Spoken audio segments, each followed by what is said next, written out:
Hello, everyone. Welcome to the Lungleng Show again. And today I have Mr. Kahuto Chishisumi. It's been about a week now since the election result declared. The Loksabha election was conducted with, lots of noises and lots of speculations about how it's really going to turn out. And when the result got declared, it got so interesting that the majority party, which is the BJP, got a massive blow. Although they still retained power in the center, they got massive blow from what they expected and even from what the exit poll predicted. So it's quite such an interesting result, such an interesting election that was just conducted. And I'm here trying to analyze what really happened and what we can look forward to and how this kind of government can run the governance of the country. Because this is a new government which was different from the last series of governments that we had, even in the last 2-3 decades. So I'm very happy and excited. Although it's a bit late to review about the election results, I'm sure it will still give us some insights on how this election is going to really, the result of this election, how it's going to really give us that the sort of governance that people expect and what we can expect from a government which is made of different parties, coalition governments. So I'm excited that Mr. Kahuto Chishi is joining me again for a discussion, and I'm glad to see you glowing and looking so healthy after so many weeks. So I hope you're doing good in your personal life in every sense. By God's grace. Yeah. Thank you so much for having me again. Wonderful. Today, maybe it's because of the t-shirt my nephew sent it to me from Kohima. So all good things are coming from Kohima today. He came down including me. Yeah. Okay, great. Now, we were discussing about this election before it was conducted. And we were saying that BJP should not be ruling again to the max. Or even if they come back, they should not have to wield such massive power to the extent of doing whatever they want to do in this country. So it was very interesting when the election was conducted. They were predicting about 400 bar seats out of 543 seats. But the expectation was way higher than what they actually achieved. So were you following the election results and the campaign trails and all? Yeah. So how would you like to react to what they expected, what they predicted, and what they really achieved? I think it's a big thing, disappointment for the BJP. It was not BJP per se, but for Modi. Because Modi, he's got the Gandhi fixation, no? He wants to beat the Nehru, no? 400 was to beat Rajiv Gandhi's number. Okay. Rajiv Gandhi is the only one who achieved 400. 90s, right? Yeah. And 3 terms, no? Nehru, no? So he's got that fixation. And but for us, our worry was the constitutional amendments which could be carried out, no? And fortunately, he didn't manage the 2/3 majority. And regarding the 400 thing, no? And the exit polls, no? Yeah. The exit polls too. See, I think Rahul Gandhi talked about manipulation of the stock markets, no? And I was watching one analysis just yesterday. Okay. And I believe that there are grounds. Because before the exit polls were released, one day before, this foreign institutional buyers, they bought a lot of stock. And when the exit polls were released, all the stock prices went up. No? Then they sold. So, and then those who conducted the exit polls, no? None of them have given the parameters on which they conducted the exit polls. The methodology. Yeah. So it was such a terrible idea of conducting exit polls in such a manner. Yes, it's an insult to the idea of empiricism and data analysis. A slight difference from what you predicted, it makes sense. Fine, no one knows about the future. But at least such a difference, huge gap, is, something unthinkable. I think their credibility as an exit pollers have gone down to the drain from that day on, right? See, we don't even know who conducted those polls. It was just the media houses which gave, no? And I believe there were 3. One, I don't know who is. One was Yogendra Yadav, I believe. No? Oh, yeah. And this Mr. Prabhakar Parakalar, no? Okay. Our finance minister's husband. Right. So Mr. Prabhakar, though, he just did it like on the feedback he received, no? But Mr. Yogendra Yadav, no, I believe he did it as a cephalogist, no? And these are the only ones who got it accurate. True. And the rest, we don't know who conducted the polls, where they did it, no? And how they got nearly similar numbers, no? Yeah, exactly. I think I would say Access My Poll, which is one of the pollers, I mean, in collaboration with India Today. And what they predict that was 300 plus. And when the actual result came out, it was 240 for BJP. All of them gave 300 plus, except one gave 340. Okay. So it means all of them gave above 300. Right. So I feel like it's a manipulated, self that's what I believe interest, also. having a vested interest. And when you look at the way they conduct their news channels, I think it's very clear that they are very, very pro BJP.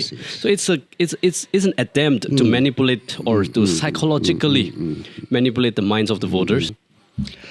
And regarding the government, no, see, I don't believe Modi, no, his character, no, his thinking, no, is not conducive to coalition style of governance. Yeah, he's very uncomfortable now.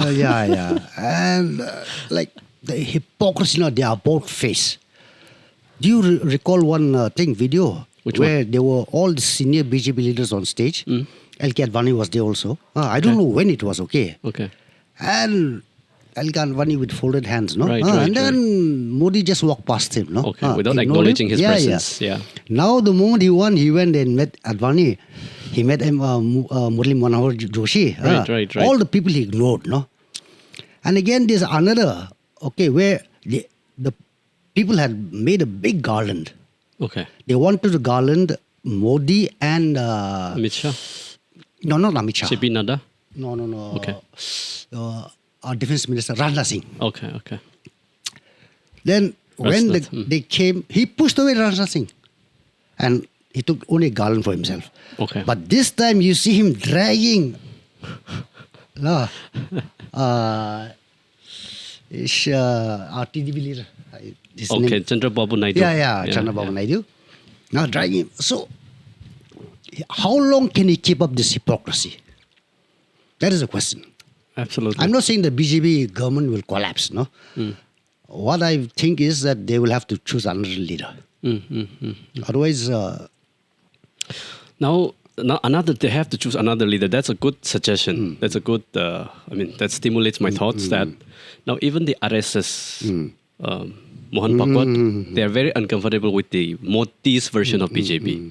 What they dream is that Nitin Gadkari's version of BJP. But Modi's version of BJP seems to be quite contradictory to what the RSS wanted in the beginning. So now they have we can see RSS leadership speaking out against Modi and the BJP about Manipur and so on. I mean, you must have seen the RSS leaders speaking about it. So I think they're getting uncomfortable with each other at the same time. Modi, BJP is their strength is the RSS. RSS is a very cadre-based organization. They reward the cadres, no? Yeah, true. But Modi, he made it a clone of the Congress party of the 60s and 70s, buying all the thing. And very authoritative. Authoritative. One person making all the decisions and then buying all the thing. Purchasable MLAs and MPs, no? Purchasable. Purchasable ones. In one way, the opposition is very strong, okay? This opposition is based on ideology. Yeah, that's very clear. And all the purchasable ones are with the BJP. So they're the ones who should be wary. Now, as I was following the election result, the UP election, it gave such a massive blow to BJP. It was such a shock and turning point for the opposition parties. When you see the fact that in 2019, this Samajwadi Party, Akhilesh Yadav Party, it was they just won only 5 seats out of 80. Imagine in 2019, and in this total election, they won 37 seats, which is a tight slap on the face of Modi. Right after the inauguration of Ram Temple. I think now the issue of Ram Temple, this is the agenda and manifesto they have been propagating since the formation, inception of BJP party. And now thinking that achieving this Ram temple would give them forever, to keep them in power forever. But it's so shocking that as soon as this is inaugurated, they lost. Like they were, I think they won 303 seats in 2019, and such a decrease in 2024 after the inauguration of this Ram temple. Also in Ayodhya, which is Faizabad constituency. I mean, Ayodhya should not be losing. I mean, against BJP, right? Yes. But someone from Samajwadi Party, which is against BJP, won Ayodhya. I mean, in Ayodhya, which is in Faizabad constituency. So I think all this analysis, when you look around what's happening, it gives us some ideas, some sort of a notion that maybe people are not so much into this BJP's ideology anymore, Ram temple, whatever. People look out for the love for constitution, the love for good governance, and all of this. What do you think? Yeah, but again, the success of the opposition, no? Last time in this global window with Singham, no? I said that the success of the Congress in Nagaland was because of YouTube. Okay, in Nagaland context. No. So in Indian also, context, okay. In India also, no? It's because of this independent YouTubers. Okay. Especially Dhruv Rathi, no? Dhruv Rathi, yeah. He's had a tremendous impact, okay? I'm sure he did. Because earlier we were speaking of the mainstream media, no? They control the narrative, no? But suddenly the whole narrative was broken. And the good thing was all these opposition parties, they decided to boycott the mainstream media outlets. So people got a different story also, no? People's journalism type. Yeah. So huge measure of the success, no, of the opposition goes to this independent media channel, like yours, YouTube, no, especially. I mean, ours we don't have impact as such yet, but still, No. I'm sure. See, these are your laying seeds, no. No matter who has a YouTube channel, no matter on what subject, no, he's sort of strewing the seeds, no. In a way. And then depending on the ground on which he strews it, it'll either grow or not. So when people are political minded, no, and then you have political issues, then they will accept or reject your thing, no. Similarly, no, in the other show. So you cannot dismiss media channels, okay, especially this independent media channels. Absolutely. I mean, now who watches TV nowadays, right? Who nowadays who watches TV? Nobody watches TV. Right. I mean, so the mainstream media channels are there on TV nowadays, but of course they have their YouTube channels, but like you said, the independent media channels, whatever channel it is, Yes. either Facebook or Twitter or whatever. I think everybody played an amazing role, Yes. a YouTuber like Dhruv Rathi. What an amazing, contribution that he had made towards the safeguarding of our constitution. Yes. Exposing the scam that's happening behind, the screen in the governance of this country. So it's really amazing. And I think people are also realizing the fact that they cannot be fooled anymore. Yes, like you said, you may fool me one time. I mean, there was a quote that you kept on saying, which was very interesting. But you cannot fool me all the time, all the people, all the time. So that's quite interesting. Now, when you look at DMC in West Bengal, the exit pollers predicted that BJP would secure at least 46% seat. And DMC would win only about, let's say, 11 to 12. But in reality, how much they won? They won 29 seats. I mean, such an amazing feat. So my problem is now the exaggeration of the exit pollers. So I mean, one thing I've learned from here is that you should never ever depend on exit pollers. Yes. You should study the minds and sentiments of the people instead. Isn't it interesting? Yeah. No, there was a time when exit polls were accurate.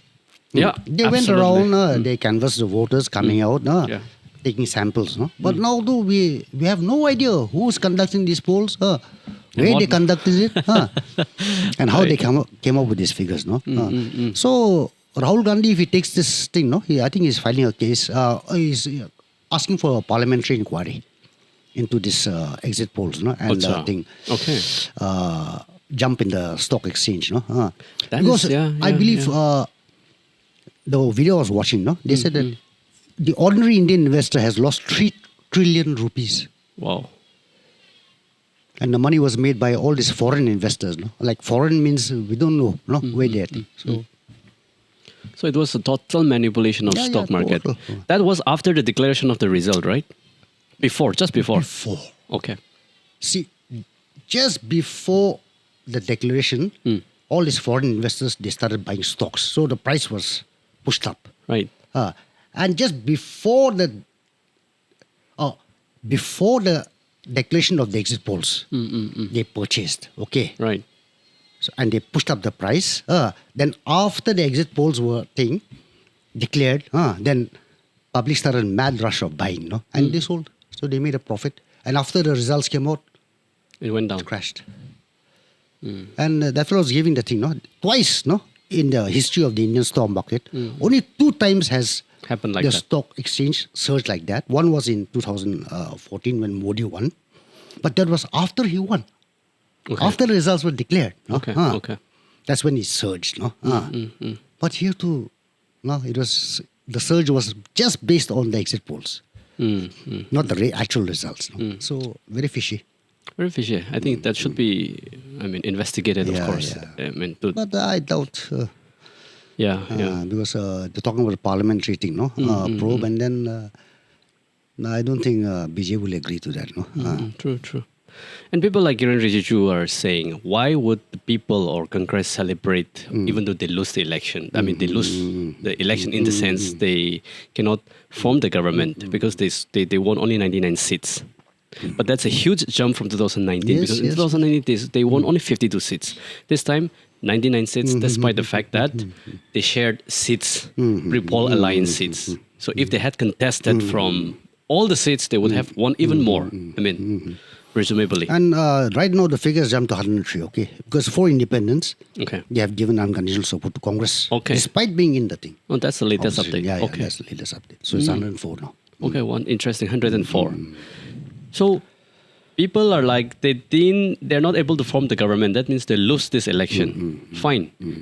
And why they're celebrating? They're celebrating because Modi and his party will not be able to authoritatively Yes. like demonetization overnight Yeah. without the consent of all the cabinet ministers. He did it demonetization. I mean, it's kind of Yeah. shameful to be living in a democratic country and expelling MPs from parliament, no? Disqualifying them. yeah, exactly. And issues will not be discussed. It will be just passed in the parliament. Yeah. But now he cannot do that anymore. Yes, I mean, yes. that's the celebration that we all yeah. need to do. Yes. You know. It is not the victory of BJP or the loss of Congress. It's the victory of democracy. The people. The people. Exactly. I don't care who becomes prime minister. I care whoever is seated on the prime minister's seat respects the rule of law Yes, the and governs constitution, no? governs the people constitutionally. I mean, that's what we all wanted. Yeah, we are united by the Constitution of India. Because Right. India too, we have so many different ethnicities, Yeah. groups, cultures, religions. Hi, they're talking about Akan Bharat, no? Did it ever exist? No, even the kingdom of Bharat is a mythological thing.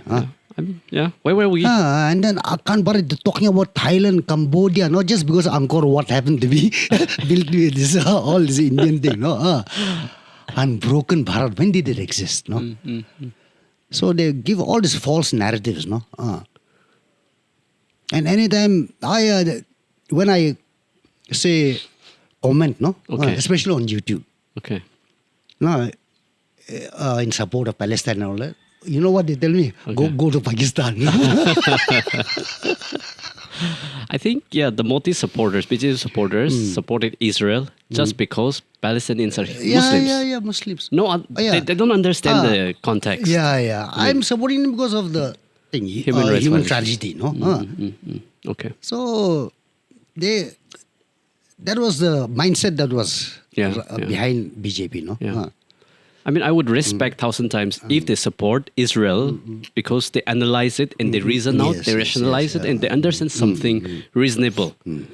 But that their support for Israel is just because they hate the Muslims. That's it. Nothing else. And now even the brand Modi is going to be suffering. You know. No. I think he put up a thing, Twitter or something, message saying to stop using that Modi Parivar. No? Modi ka parivar. Yeah, Modi's stop family. using that thing. Okay, no? okay. Term, no? I mean, yeah, those are very. I mean, citizens should just start using their brain. That's it. If they intentionally want to keep supporting him, let them support. But at least just use your brain and respect the constitution, respect the rule of law. I mean, like you said, that's the only thing that unites different ethnicities, different cultures in India. Like the idea of Hindu Rashtra or Akhand Bharat, it won't work. People have shown that. And you know what? The most interesting part is Modi won Varanasi constituency in 2019 with like 5 lakhs margin. This time, only 1,50,000. And He's struggling. you know that there's a comedian who was going to contest against him. Oh, yeah. Shyam Rangila. They didn't even allow him to contest. Yeah. Because if that guy had contested, he would have lost, okay? Yeah. I mean, he would not have won, but the other guys would have won. No, this fellow is an expert in imitating Modi. No, he was going to go around giving all speeches like Modi. No, He's amazing mimicry. he was scared. They were scared of him. They tricked him. No, Acha. He was not allowed. I mean, he was not allowed to file nominations, told right? to correct something. No, and then they'll wait for him up to 10 p.m. They said, okay. Okay. Then when he came, they said, it's already close. Too late for you. I mean, he's my favorite comedian right now. I just enjoy the way he, mimic Modi. And he confessed, that he was a staunch Modi fan. No? Oh, he did? Yeah, Okay. then, I don't know, something happened. No? Then they realized, no, this fellow is not good for India. No? That's when he started. I think they banned one of his videos, okay? Probably, they banned one. Then he realized. On petrol pumps related when the petrol price was rising. Yeah, I don't know, but something it was like that. like, according to what, I didn't see the original clip, no? But then he said, I didn't even insult Modi. I didn't think, I was just thinking, no?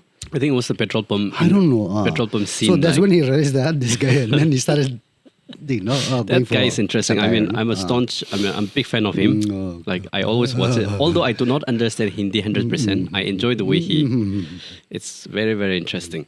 So, all in all, although, let's say, I wouldn't say Congress, although the right-thinking, secular, rational people cannot form the government this time, still, like I said, the snake has been defanged. Now, the snake is not able to bite us anymore. I mean, very good analogy. I'm very happy about it. Yeah, I'm also think. Right? Yeah. So, when the results first came out, I was a bit disappointed. No? Which one? When the results first came out, no? Okay, I was a bit disappointed. But then, thinking, okay. When you look at the larger picture, Yeah. It became quite interesting. So I think maybe we all should celebrate for the fact that Indian constitution would not be rewritten anymore. All these unnecessary laws against undemocratic laws will not be passed easily anymore. Whatever bill is introduced in the parliament will be discussed and will be voted fair and square. I think that's a big victory. Big victory. Yeah. So we all should enjoy about it. And whoever rules the government in a nice way, they should be seated always in power. Yes. So thank you so much. Always a pleasure.